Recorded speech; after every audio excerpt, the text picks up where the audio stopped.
Aloha and welcome to Your Heart Magic, an illuminating space where psychology, spirituality and heart wisdom meet.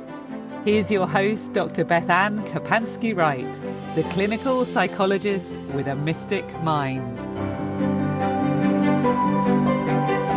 Aloha, everyone. This is Dr. BethAnne Kapansky-Wright. Welcome back to Your Heart Magic. We are talking about the Akashic Records today, a topic that I love so much. I had a hard time grounding the content for this podcast to not try and do too much in too short of a time. Before we dive into what the records are, I want to piggyback on last week's episode where we talked about the idea, why can't we be mystic-minded? And one of the ideas behind this whole podcast is that we are being mystic-minded. We are practicing what we talked about in that episode. We are practicing being open-minded. We are practicing learning about new ideas and what kinds of information might present themselves in those ideas when it comes to spiritual concepts. And I encourage anybody who listens to this, especially if you've never heard of the records, but you're interested, to take what resonates with your heart and stay open to the wisdom that the Akashic Records might have for you. It is difficult to share spiritual concepts that you can't scientifically prove. They have to be experienced and passed down through word of mouth and storytelling and writings and experience. So anything I share today is my present understanding of the records based on my direct experience with the records. I have likely picked up a few bits and pieces throughout the years of things I've heard others say, but I came into the records in an unusual way, and I likely have my own approach to working with them. So most of what I'm presenting has come from my own direct experience. And at present, this is my best understanding of what the records are about. So we will be diving into what are they? Like, what are the Akashic Records about? And how do we understand the records? How can we take something so esoteric and metaphysical and break it down into something digestible that we can understand in our minds, and that actually feels like it has practical application to our daily lives and our modern day world? I will be sharing my experience with the records, how I got into them and heard about them in the first place, and how I eventually stepped into a different role of working with them and offering readings and doing some readings on behalf of the collective. And we will do some pretty fun Q&A about the Akashic Records, where I will be looking at commonly asked questions and the answers to those questions, and then discussing a little bit, how do you begin to work with your own records if you feel drawn to this and want to learn more about them? So with that, let's dive into the light of the Akashic Records. So the first question, or the first part of this, is, what are the Akashic Records? And the word Akashic is from the root word Akasha. It is Sanskrit. And typically that word, if you Google Sanskrit and Google Akasha, mostly what will come up is that it means the ether, of space, of the sky. But I found a fun definition today when I did a Google search on it from, it was just dictionary.com. And it said that Akasha means primary substance in Sanskrit, that out of which all things are formed. And I thought that was really beautiful and is a very apt description for what the records are, because the Akashic field, one way that we might think about it is that it is the field of possibility, the field of energy, the field of things that might come to be. And the records themselves are, the best way that I have found to think about them is like a giant energetic database that is filled with files on what has already passed, what is right now, and what might come to be. And you can think of this giant database as either an energetic computer that has all sorts of files stored on it. And if you know how to access the file and where to look and how to get into it, you can gain access to certain information.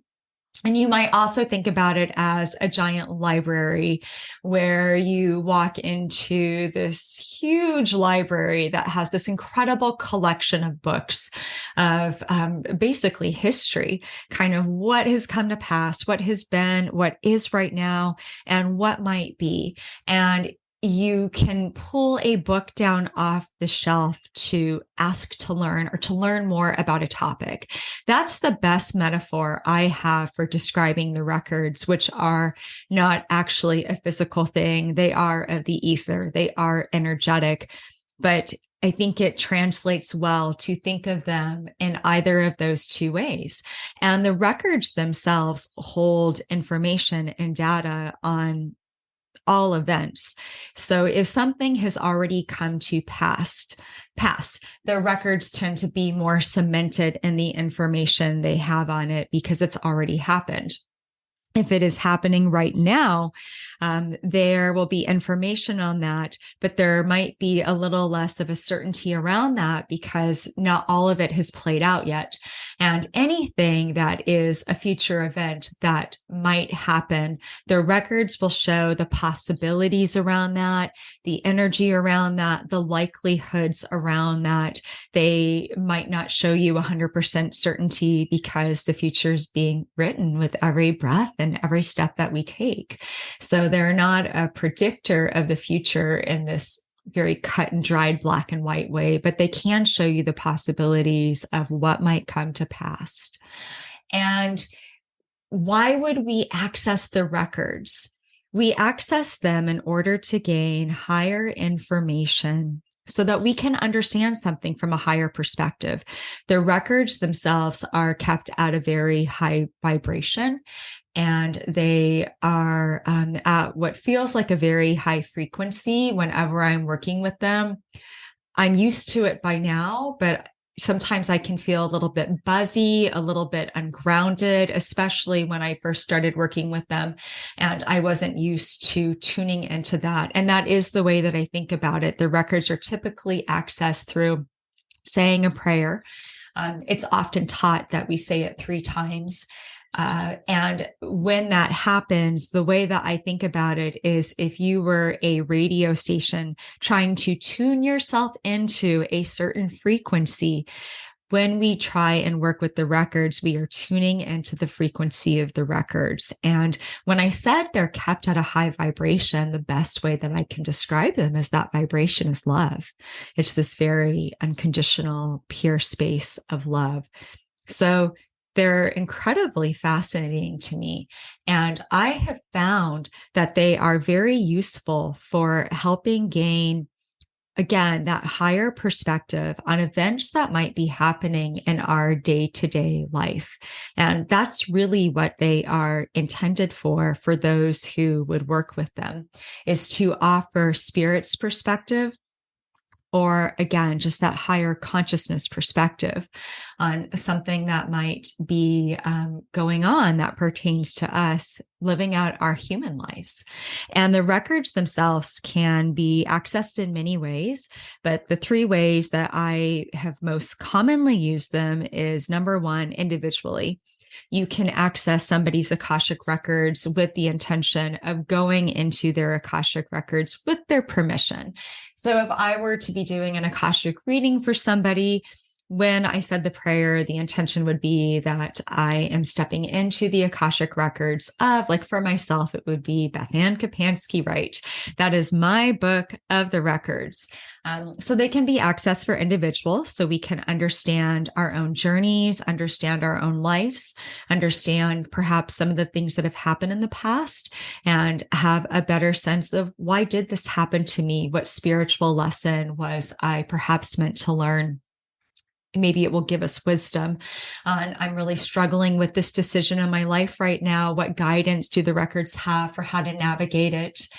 Sometimes the records will often have things in about our soul purpose or why we're here. and what our next step might be. So there's all sorts of information that can be gained from them. And I've often found that no question is really too small. Even something like, I'm really struggling in my relationship with so-and-so, and I'd like to not be. What do I need to know? We can ask about those kinds of things if we're doing it from a space of wanting to live in a more peaceful, authentic way. The records can also be accessed on behalf of the collective. So I do a monthly newsletter called Akashic Magic, and that newsletter is a great example of accessing something for the collective. I will go in the month before a month actually happens, usually around mid-month. So in mid-January of 2023, I took some time and I opened the records for February of 2023. And I asked questions about what's the energy of February? How can we best navigate the energy at this time? What kinds of things do we need to know? So there are collective topics that umbrella all of us and influence all of us. You might think of these as the cosmic cycles or the collective themes. Tapping into the collective unconsciousness is another way that some people think of the Akashic Records, with the intention of accessing something that applies to everyone, not just the individual. And then the fun in something like that is seeing, how did this message for the collective show up for me this month on my individual journey? And then the last way that I have worked with the records is to access a certain theme or topic in order to better understand the wisdom or the energy around it. So examples of that might be, I have opened the records before on money and actually understanding the energy of money as an exchange. And why is it so hard for so many of us? People get really tripped up. Like if you start talking about money, it brings up a lot of psychological stuff for people. And there's a long history there behind that, and behind our perceptions of money and the history of money and how it's been utilized in the culture. All of those attitudes and beliefs come from somewhere. So it was a really interesting thing to look up. I was wanting to better understand it at the time so I could be in a more aligned place in my own relationship with that.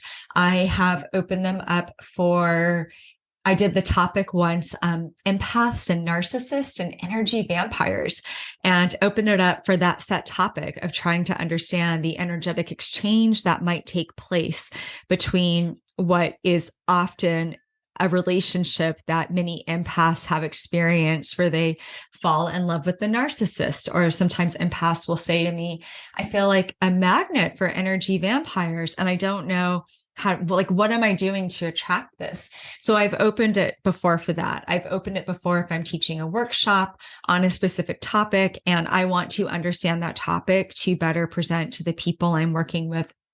I've opened the Akashic Records on the Akashic Records. There's an article on my website that's Q&A with the Akashic. I'll make sure to put a link down in the write-up of this podcast so you can access it if you want to. But I actually open the records to ask them questions about themselves, because they are a tremendous source of wisdom. And what I found is that the information will come through in many ways. It comes through in metaphors.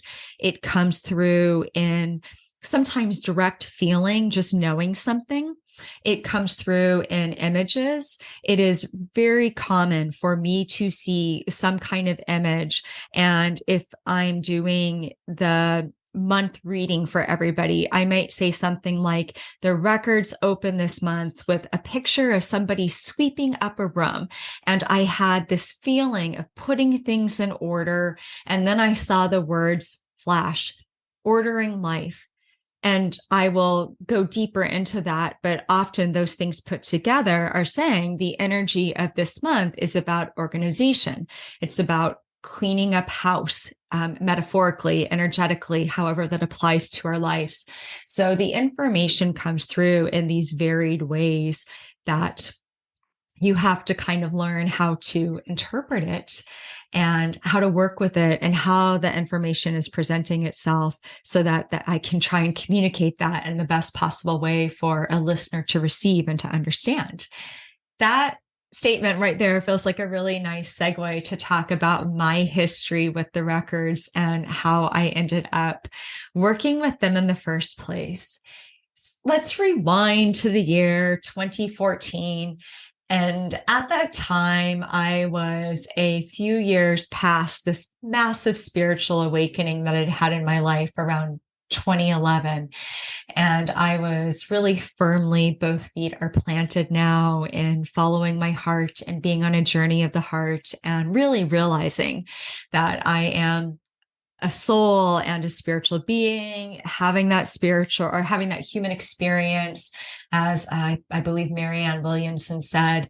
And I had really been working on intuition development. I was reading archetype cards and tarot cards for people and had started to realize that I was a pretty intuitive person. And I was really open to experiencing others' intuitive gifts. And I didn't know a lot about them. And I had I think it was a friend of a friend say to me, somebody I met, oh my gosh, I had this really amazing experience. It was called this Akashic reading.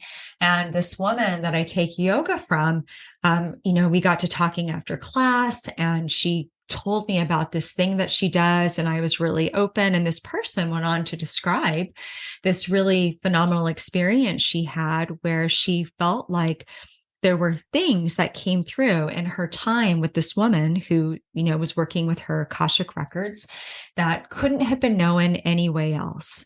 And she was telling me about this wisdom gained and some of the perspective. And what I really most remember about it is that it lit her up. Like she was lighting up telling me about it. And even though she couldn't remember every single detail and kept saying, I wrote it down so I didn't forget, she kept saying it was so helpful. It was so amazing. It was so wonderful. And that drew my attention. I was like, I don't know what that is, but that sounds like something that I want to know more about. And I was at a place in my life path that I was really open to having that kind of experience. So I ended up getting the name and the phone number, and I believe must have reached out and contacted this individual somehow and set it up to come to the yoga studio she taught at and to, kind of go to one of the side practice rooms and have this reading with her. And I didn't know what I was stepping into. I had not had an intuitive reading before, I don't believe. So this was all very new to me. And I remember her saying the prayer and just sitting there, just kind of wide open, being like, I don't know what's going to come through. And she really set the tone telling me what Akashic readings were. And I remember her saying that some people think of it as tapping into the collective unconscious, sort of this collective database of information and ideas that exist in energetic form. And I just remember her saying to take what resonated with me, take it all with a grain of salt, and just leave anything that didn't. And I really liked her attitude. I liked that there wasn't this big attachment that she was going to somehow tell my fortune or my future. She was a really grounded person, very down to earth. I was just getting a good sense of what it was. And when we actually did the reading itself, it wasn't how I thought it was going to be. I didn't know what to expect, but I figured she would tell me all these things about my current life. And she did and she didn't. The information came through in ways that I really didn't expect. Like when she opened my records, I remember specifically her saying that she had this image of me sitting like in a white robe, kind of like ancient Greece, sitting on the steps of a temple, and that I was learning from somebody. And she said the words, "You have a place on the steps of the temple of love." I didn't even know what that meant, and neither did she. She said to me, I don't even know what that means, but I'm seeing it so clearly. I'm going to give it to you. So I'm like a good little student that I am. I'm sitting there taking my notes and I wrote it down.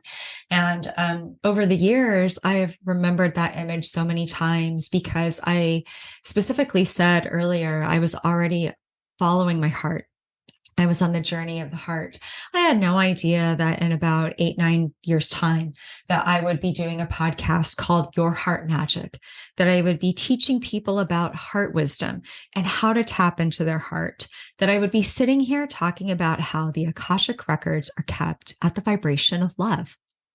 And we will get into accessing the records, but it is achingly simple to align with their frequency. They're kept at the frequency of love. I didn't know that I would start to teach on these concepts. I just really knew that I loved love and I really liked hearts. And I was really drawn to anything that talked about the way of the heart or the energy of the heart or things having to do with the heart and what the heart knows. I had no idea what was in store for me. So the records sometimes will tell us something about ourselves, and we might not always know what it means at the time, but as time goes on, that information might become more clear of how it is personally meaningful for us. I had a lot of value from the reading with her. And so over the next couple of years, I began to work with her. And maybe once a month or every couple months, I would have a session with her, and I wrote it all down. I still have all my notes from my time with her. She's no longer doing readings, so I can't tell everybody who it is. But I wrote all of it down, and it really helped me. And during this whole time, it never dawned on me that I was meant to work with the records. I don't think I even asked the question. It did not cross my mind to say, am I supposed to do this? I asked about all sorts of things. I asked about, am I supposed to be a writer? What am I going to write? Where am I supposed to write? I asked about my soul plan. I asked about, will I always just be a psychologist, or will I ever become more than that? I remember the answer really well on that one, because she could hear the records laughing and saying like, oh, honey, you could not be a psychologist if you tried. It is like way too much in your blood. But yes, like you will evolve beyond this current practice and where you're at in your current understanding of psychology and your current career path right now. There is so much more to come for you. I asked about relationships. I asked about conflicts that I had, things I was struggling with. I asked about people that I'd had falling outs with, or maybe an ex or something like that. And I was trying to grapple in my heart with making peace with something that was really hard to make peace with. I asked about all of it. And then in the year 2016, I have shared that I lost my brother Brent in January of that year. And I really knew that I needed the records then and needed that wisdom, because what was happening after that loss is I was growing so much spiritually. I was having these incredible intuitive and perceptive experiences of sensing Brent. My spiritual gifts were they wanted to take off. And I had no idea how to go about giving them room to fly. Like, how do you teach somebody to fly if they don't even know they have wings and they don't have an instructor? Like, I needed the wisdom of the records. They were my doorway into a relationship with spirit. And what happened in the year 2016, as I was having these experiences with Brent, wanting this spiritual growth, I'm simultaneously going through radical transformation inside of myself.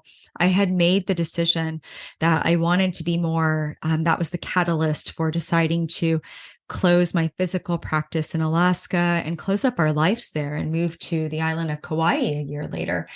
What happened is I really was relying on my readings, and my reader was going through a move and she wasn't available. And I remember she was going to be like off grid because she was living her own life for 3 or 4 months or something like that. And I had big things going on that we'd been working on. And we tried to do one last reading before she was relocating, and it fell through because she was really busy. And I was really in this place of like, what do I do? What do I do? All this spiritual stuff happening, not really anywhere to put it. But I had been, without even realizing it, learning vicariously for about 3.5 years at that point, I guess 2 years, how the records gave information to us, how to open the records, how information might present itself. I had been learning the language of the Akashic Records vicariously without even trying to, just through the experience of having readings. So I remember it took about a couple tries, but I remember in August of 2016 really saying, I wonder if I could open my own records, and really starting down that path of learning to access my records. And I won't go into the first time I did. It was rather comical. Let's just say that the Akashic Records have a sense of humor, and it is not unlike them to give you some kind of jarring or shocking image that will like make you burst out laughing, because they're also kept at the frequency of joy, right? When we talk about higher frequencies, love and joy, they're high frequencies. And I was like, okay, there's no way that my brain came up with that. And from then on out, I began to gain confidence working with them. And I spent some time just practicing and going into them. And I'll tell all of you that the first couple months of that, I felt like I had a superpower. If you've ever wondered, what does it feel like and when you see something like Spider-Man or some, Wonder Woman or some movie where they wake up one day and they've been transformed, that's the closest I've ever come to it. Because the minute I started working with the records, I really got it. We are never alone. We are loved. We are watched over. We are guided. We are supported. We have so much team of support and love that is behind us. And it was almost like fearful, like, will I lose this? I think for a while I would go in and ask at least one question every day. And there was always a little bit of anxiety of like, what if it doesn't work this time? What if it doesn't work this time? But over the next month and a half or so, I started to build this consistency. And I was doing it where I would write down what was coming to me.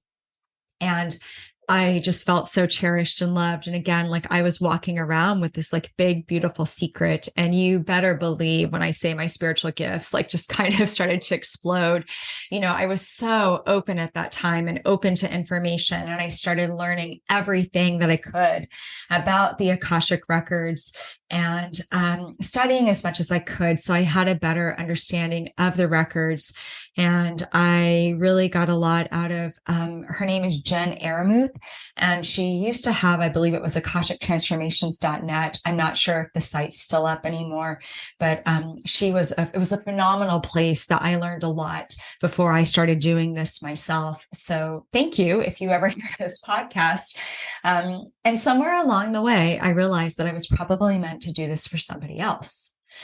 And I remember those first few readings, I did them for friends. I did them for free. It took me a long time to even charge for one. I just didn't feel right because I was still a student. I was an intern of the Akashic, and I was practicing, and I was really freaked out. Like, what if it doesn't work? And what if I have to write? Because I was writing for myself. What if I can't translate what I'm seeing and verbally speak it? But those went pretty well. And I started to get some good feedback of like, oh my gosh, like, how did you know that? And I started to get these kinds of things.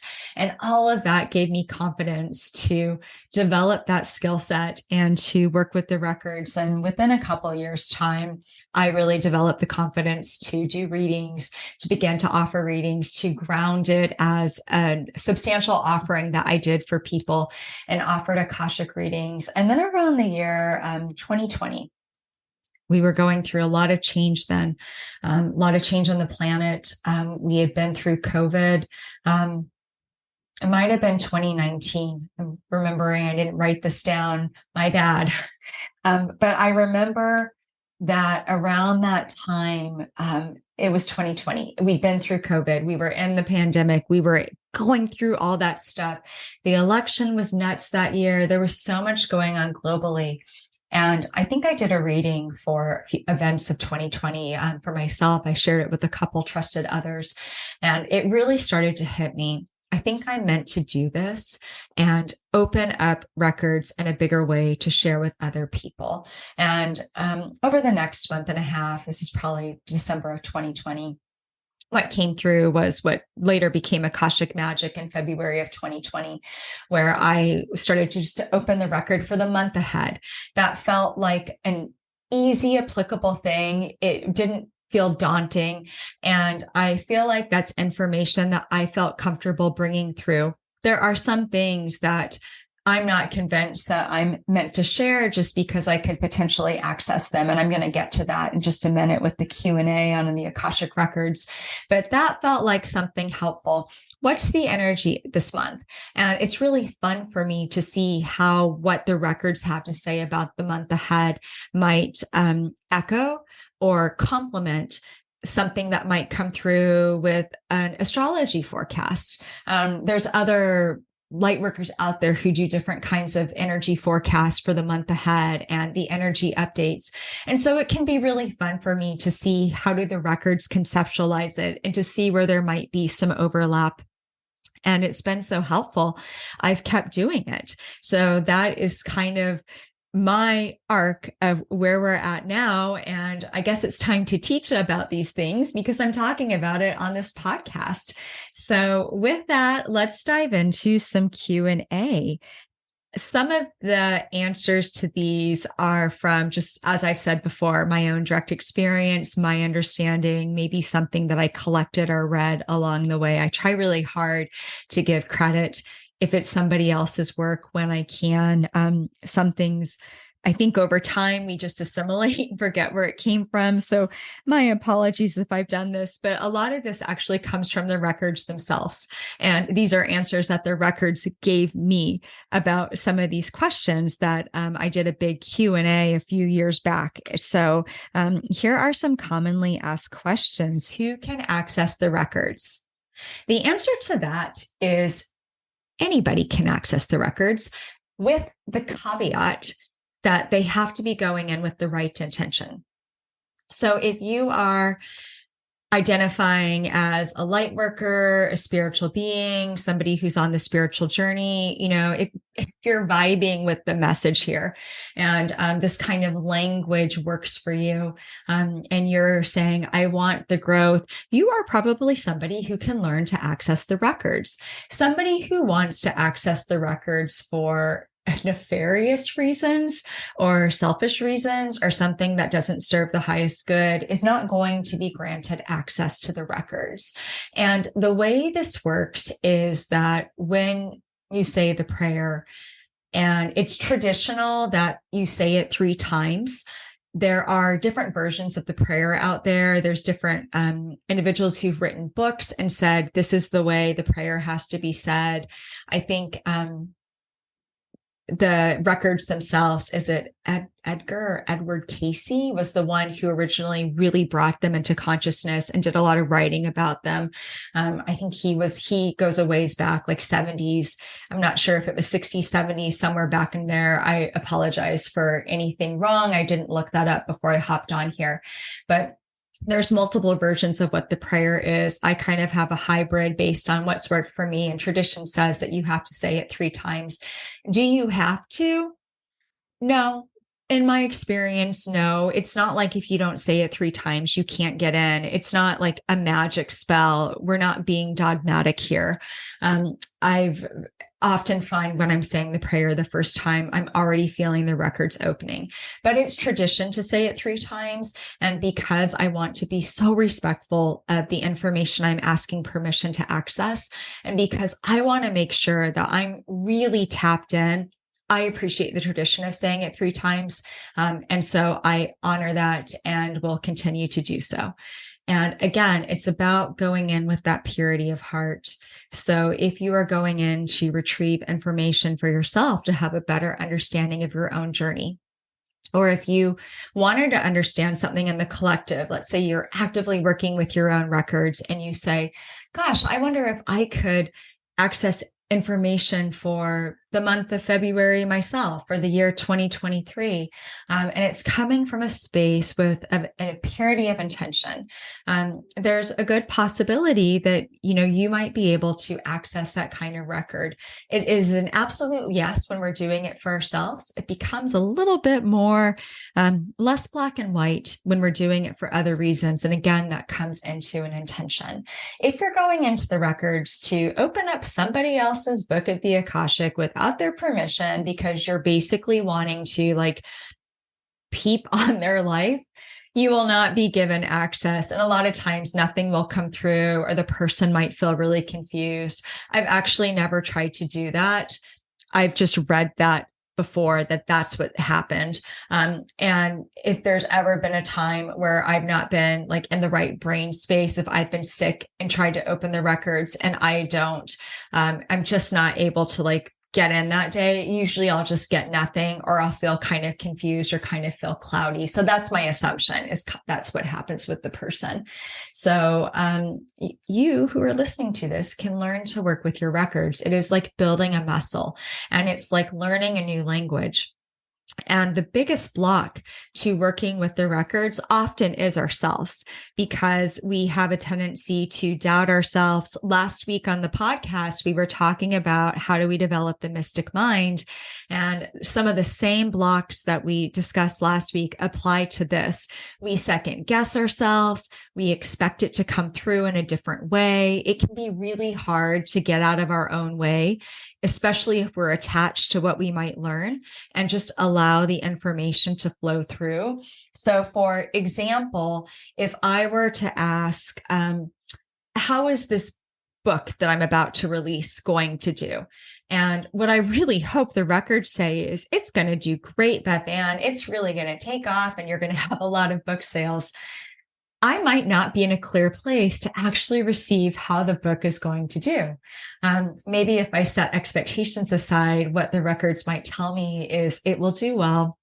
But what was most important is that you wrote this book so that you could start to get your voice out there, so that you could become more confident as a writer. The records will tell us what we need to know for our highest good at that time. So if we have a sort of ego-driven thing that we're wanting to hear from them, and they have something else to tell us, it can be hard to receive that information, and it's easy to miss because it's not coming in the way we expected it to.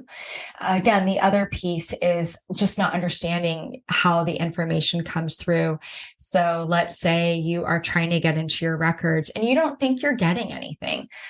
You say, well, I tried really hard, but I didn't get anything. And maybe I'll say, well, like when you said the prayer and you set your intention, like what came through? I don't know. Like I thought I kind of saw like stars, and it felt like space, but I heard you say that once. And so I just figured I was making it up, and that wasn't really my records. You don't know that's true. Just because you heard somebody else say it does not mean that you might not have that experience yourself. How do we learn a new language? Do you expect to just like, well, actually, if you're a linguist, you probably do. I am not great with foreign languages. I would never expect to pick up a book of Chinese without any kind of tutorial or listening to somebody say the characters and what they mean, and just look at it and somehow be able to divine what the meaning is. I would need to be taught. I would need to mimic how they pronounced it. And maybe that pronunciation is how they say it in their dialect. And there's a different dialect in a different province, and they have a completely different accentuation or something like that. I would expect it to look the way I was taught. And that would be kind of my elementary level for beginning to work with the language. So just because we read it somewhere or heard of somebody else's experience doesn't mean that that's not a great starting point for us. And it doesn't mean that experience isn't real.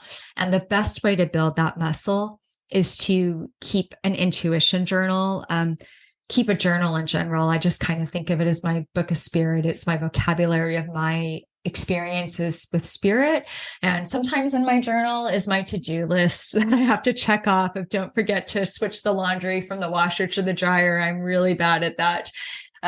Anything goes in the journal, but it's a great place to make a note of, tried to open my records. This is what I saw. Wasn't sure if I could trust it.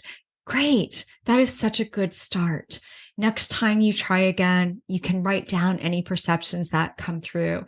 This is how we learn. And we often get in the way of ourselves because we expect ourselves to do it perfectly, or we get really discouraged, or we feel like we have to be right. Last week we talked about this idea that a lot of people are afraid to work with this information because they're afraid that somehow it's almost like there's this expectation that they have to do it perfectly. And if they're trying to learn how to work with the angels or the Akashic Records or how to read tarot cards, that somehow within 2 weeks' time, they're supposed to hang a shingle and be able to give readings. It's like we give ourselves no grace to grow and no grace to be wrong and no grace to say, wow, I thought I knew what I was doing with this, but over time, I learned how to better discern a real experience from when my imagination is projecting. I have learned that if somebody asks me a question and it triggers something in my mind that maybe I imagined it, I might say something like, here's the first image that I saw, but that kind of is where my brain immediately went. So I'm just going to ask if the records could give it to me in a different image so I can know I'm receiving information for this person. And I'll just ask, give it to me differently. Help me see this in a different way. And kind of what I'm asking is that I know that I wouldn't make up. They always answer. They always have a different way to present the information. And oftentimes my initial impression was on the right track. Every now and then they take it deeper and maybe it was just my mind having a moment. So we stay open, we learn. This is what being mystic minded is all about. This is why we dialogue about this and we learn from each other without having to have an attachment to, am I right? And feeling like we have to be right. If we can't let go of that attachment to being right, it becomes very hard for us to engage in this work and to be a student of this work. So we are learning, all of us, even those of us who might be doing things like a podcast, I'm still learning too. And if I learn more that's helpful or learn that I was wrong on something, I am going to tell everybody and say, my bad. Here's what I now understand. Moving on, our next question. What's the difference between an Akashic reading and a psychic reading? This is a great question. Psychic readings, my understanding of them is that they really are about reading the energy around something. And for those who have some form of a psychic gift, an intuitive gift, there are so many ways that that gift can present itself. I have worked with individuals who see words. That's a cool one. There is a woman, Roz, the Sedona Soul Sisters, Roz Reynolds, who she actually sees words flash. I always thought that was really awesome. What a great way to see information. Sometimes I'll see words, but like that's really her thing. There are other gifted psychics who might have pictures. They might sense energy. They might say, I feel this. They might say, this is what I'm hearing. So information can present itself in many ways. Some are very sensory oriented. Oh, I'm getting chills at my back.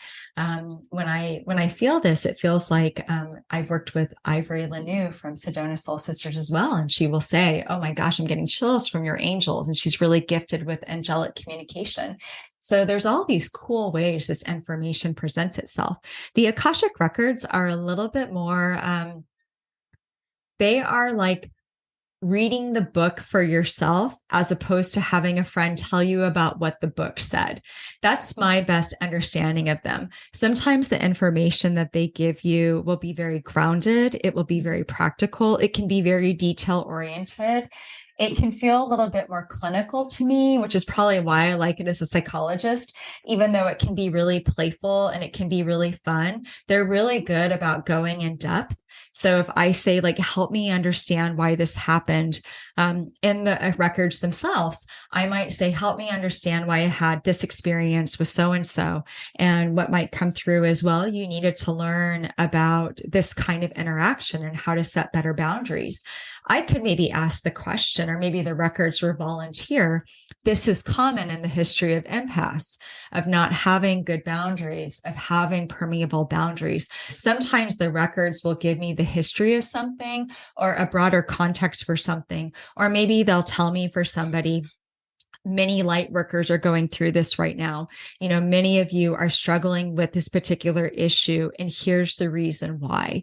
So they're just filled with a lot of information, and they can feel similar to a psychic reading, but the way the information comes through feels slightly different. And again, there is the intention of going into the records to get the information. If somebody is to ask me, what's your intuition on this? I will energetically feel into it. I will sometimes say in my mind, hey, angels, could you give me a picture to give to this person? That feels different than when I'm in the records and I specifically ask the records for an image or for deeper information. So the records can be a little bit more in depth. And I think it's very fascinating, all of this. I really enjoy, if you can't tell how lit up my voice is, kind of really learning about the nuances and how this information comes through. Another question, are there limitations to what you can access? We addressed this a little bit, but I want to address it more fully. And the answer is, of course, yes. And I already said that you will not be granted access to somebody else's records without their permission. You will not be granted access if you are going in for a purpose that's not really pure or of the highest good. If you're wanting to know because you're going to go make a YouTube video to say to everybody, hey, here's what the Akashic Records predict for, X event coming up, follow me. I don't know that you're going to get the information that you're looking for. That to me does not feel like a pure intention if you are using it to elevate yourself and to somehow situate yourself as a fortune teller or a guru. When I say my prayer, it always is, may whatever comes through be for the highest good. And basically the rule that I have for myself is if I'm not in there for the highest good, I'm not going in. That's just me. I've not actually tried to access them otherwise. But my sense is if you did not have a loving purpose and it really was for your gain or your elevation, that you either would not be able to access it, or I think the information might not come through in a way that was really clear. And I would question, I think I would just question that information a little bit more. The other thing is, even if you're going in with purity of intent, it might not be yours to know. So I will give you an example where I once had somebody who had traveled to Africa, and I wanted to know, they had some questions in the reading about their experiences, some things that happened.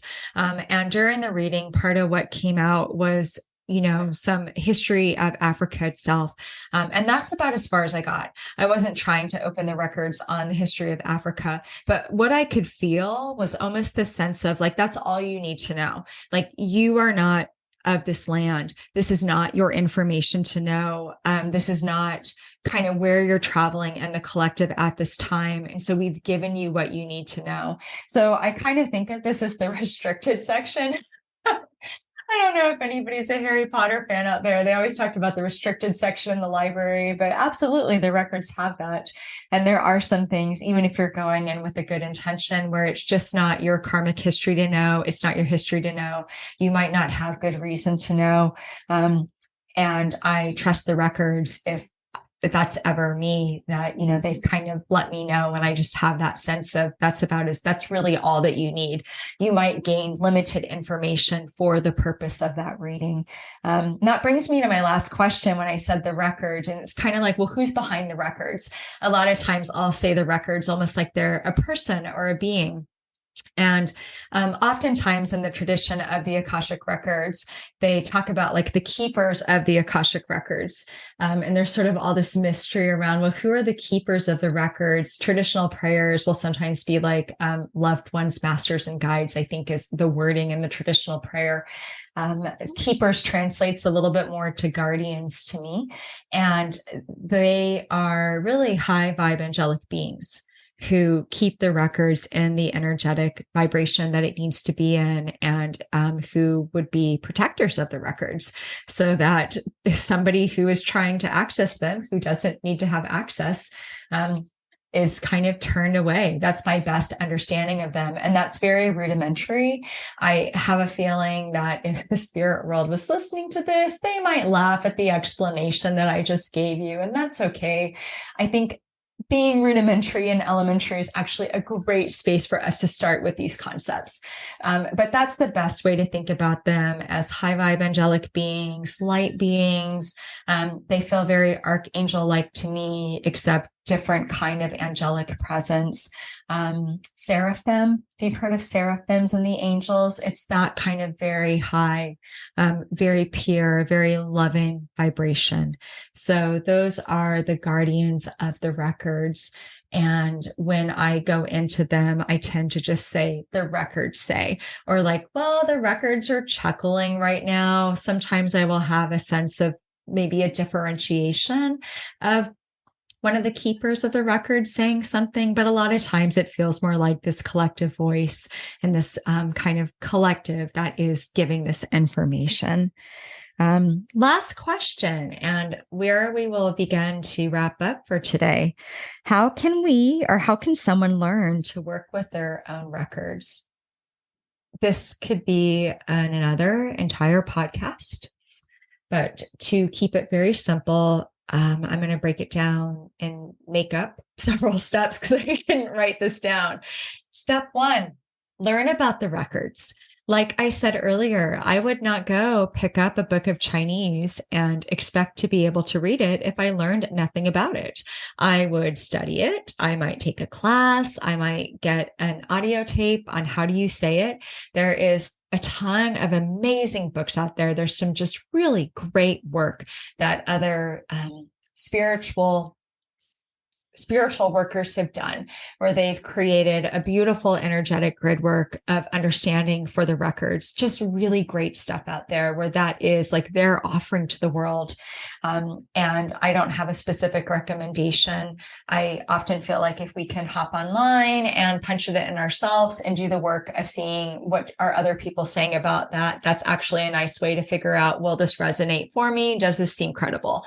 But I would say learn about it, read about it, listen to it. There is a couple links that will be at the bottom of this that will take you to my own site, where I have a couple of the Q&A and Akashic Records 101 up. But open yourself to more information than just me. Learn what you can, because that is really how we learn our own thumbprint and our own way of accessing it. We take what resonates with us and what speaks to us. And maybe somebody else is saying it in a way that's different than me. And that's what kind of cues your brain in. So just collect information, be a collector of information right now. So that's the first way. And then I think the second way is to build the muscle. And I would start with just sitting down in your meditation time, putting your hand on your heart and really saying a sincere prayer, and maybe just start with guides, angels, whatever it is, however you connect to spirit, with purity of intention and heart, help me to understand my records. Maybe just start there. You don't even have to say the prayer. Could you give me an image or a feeling or something I need to know about my records? Start with putting your hand in your heart and write down anything that comes through. The other thing you could do is find the prayer, print it out, say it 3 times, and really set your intention before that. And I'll say one more thing about that in a minute. But, really go with the intention of going into the records. And before you go into the records, instead of expecting to access everything because whoa, overwhelming. I've had somebody ask me before, do you just spend the entire day in the records? And it's like, no, I like being grounded. And here, in this space, I love the records, but there comes a point in time where I don't really need to know everything all at once. My brain is limited. It can't handle it. I'll get a headache after a while, and it's kind of fun just to digest and say, this is all I needed to know right now, and to take the time to integrate it. Too much information is too much information. Our brain will struggle to synthesize it. So I would keep it really simple, and maybe the intention is just that you go into the records and all you say is, give me an image that helps me know I'm in my Akashic records, or give me a feeling, and then write down whatever comes through. And then of course, we say a sincere thank you. Thank you, records, for what you gave me. And we close the records when we've entered into them. Any book or tutorial will kind of tell you that. We say a prayer to open them. We say a prayer to close them. So we're really setting the intention and the circle around that. So learn about them. You can do the hand on the heart and just start asking for, you could even put the intention out there and say, I'm really intimidated to work with the records. I want to learn more. Spirit, help bring into my periphery, into my awareness, information on the records so that I'm directed and guided to the right people and the right sources. Say a prayer about it. And then the last one is to practice. And if all you do is put your hand on your heart and practice saying the prayer and feel a profound sense of love or peace or joy, that's a win. I mean, how often are we not in a vibration of love or peace or joy? If you feel more peaceful, like take the win and say, okay, I know that I'm in the periphery. I am feeling these good things, and don't beat yourself up if it doesn't come through how you expect it to. And the last thing I was going to say about that is when I talk about going in with an impurity or a purity of heart, it doesn't mean your heart has to be perfect. It doesn't mean that if you're upset about something and you try and clear the slate, this isn't like some science fiction movie where you're going to be turned to dust if you go in and they're like, your heart is not pure. You're holding anger at your coworker and you had road rage earlier today. You are not allowed in the records. That is not how it works. It is more about the overall place of where your heart's at. So I will sometimes say, help me to set aside anything that's not in alignment, so that I can step into this from a place of openness and purity. In the prayer that I say for the records, one of the last things I say is with hearts wide open, ready to receive. And that's really the intention of the records. We go in with hearts wide open, ready to receive. Spirituality and any of these concepts, it is not about being a perfect person. It is not about silencing all mental chatter and being in some bliss state where we don't get upset and we detach from ego. It's not about that. It's about being a real person who is working on continuing to open your heart, move in the direction of love, try and live more from the heart, and connect with these higher perspective and ideas to further support you on the journey. And in so doing, have an amazing impact on the world around you. Because when we feel more supported and we are lit up, we just naturally start to light up a room, and it's easier for us to light up the spaces we inhabit. Thank you so much for joining me today for the Light of the Akashic Records. Love this topic. Tune in next week.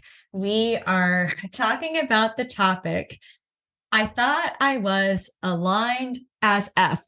So where's my flow? That actually looks much more fun written out when it says, I thought I was aligned AF. So where's my flow? And we will be talking about those times that you think you are doing everything, you're following your guidance, you're in alignment.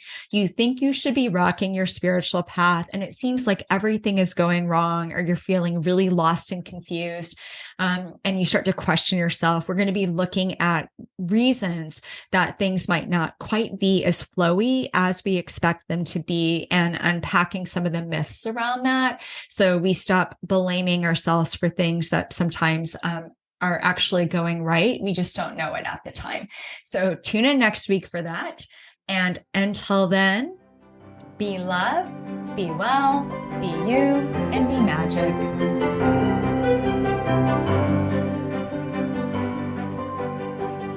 You've been listening to Your Heart Magic with Dr. BethAnne Kapansky-Wright. Tune in next week for a new episode to support and empower your light.